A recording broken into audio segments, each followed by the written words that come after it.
திருப்பாடல்கள் 10ஆம் அதிகாரம். ஆண்டவரே, ஏன் தொலையில் நிற்கின்றீர்? தொல்லைமிகு நேரங்களில் ஏன் மறைந்து கொள்கின்றீர்? பொல்லார் தம் இருமாப்பினால் எளியோரை கொடுமைப்படுத்துகின்றனர்.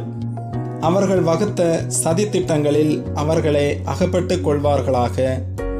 பொல்லார் தம் தீய நாட்டங்களில் தற்பெருமை கொள்கின்றனர். பேராசையுடையோர் ஆண்டவரை பழித்து புறக்கணிக்கின்றனர். பொல்லார் செருக்கு உள்ளவராதலால் அவரை தேடார். அவர்கள் எண்ணமெல்லாம் கடவுள் இல்லை, எம் வழிகள் என்றும் நிலைக்கும் என்பதே. உம் தீர்ப்புகளோ மிக மேலானவை, அவர்களின் அறிவுக்கு எட்டாதவை. தம் பகைவர் அனைவரையும் பார்த்து அவர்கள் நகைக்கின்றனர்.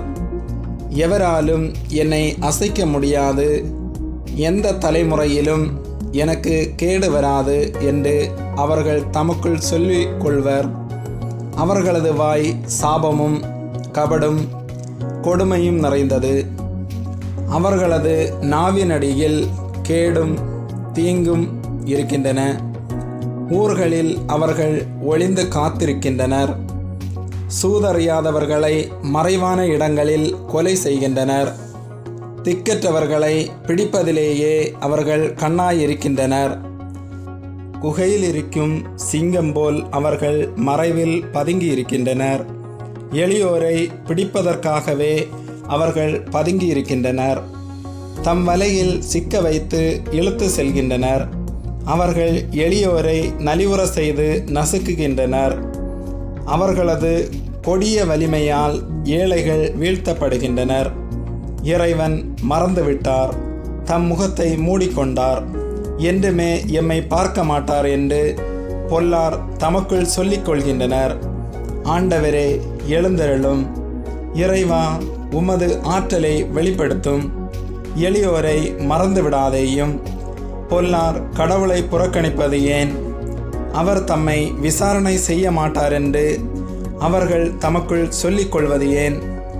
ஆனால் உண்மையில் நீர் கவனிக்கின்றீர். கேட்டையும் துயரத்தையும் பார்த்து உதவி செய்ய காத்திருக்கின்றீர். திக்கற்றவர் தம்மை உம்மிடம் ஒப்படைக்கின்றனர். அனாதைக்கு நீரே துணை. பொல்லார் மற்றும் தீயோர் கைகளை முறித்துவிடும். அவர்களது பொல்லாங்கை தேடி கண்டுபிடித்து அது அற்றுப்போக செய்யும்.